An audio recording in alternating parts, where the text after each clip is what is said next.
2022-yil 4-dekabr 8-savolga yetib keldik. Demak, savolga o'tamiz mana.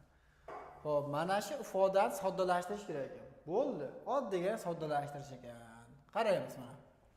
Buni yozamiz, teng ekan. Buni yozib olamiz. 1 taqsim x plyusdan y kvadrati ko'paygan. Umumiy maxraj tanlaymiz. Bunga y kvadrat bilan beramiz, bunga x kvadrat bilan beramiz umumiy maxraj.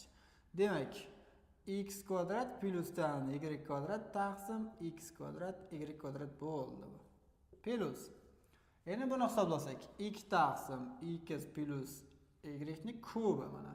Ko'paygan. Umumiy maxraj bersak, bunga y dan, bunga bersak x dan. Demak, x plus y taqsim x y bo'ldi. Ya'ni shuni soddalashtiramiz. Ketdik mana. Xo'p, endi e'tibor beramiz. Tepaga x kvadrat plyusdan y kvadrat taqsim. E'tibor bering. Mana bu yerda x kvadrat bor, y kvadrat bor. Mana x plyusdan y kvadrat plus x ko'paygan x plyusdan y bo'lyapti. Mana qarang. Buni yozib o'tmaymiz, buni o'chiramiz. Bittasi ketdi mana bilan bu ketdi. Demak, 2 taqsim x plyusdan y nimasi qoldi? Kvadrat qoldi. Ko'paygan x y. Endi ikkalasini maxrajlarini bir xil qilib olishimiz kerak bo'ladi. Maxrajlarni bir xil qilyapmiz. Nima yetmayapti? Bunga faqatgina x y yetmayapti. X y dan maxraj berdik.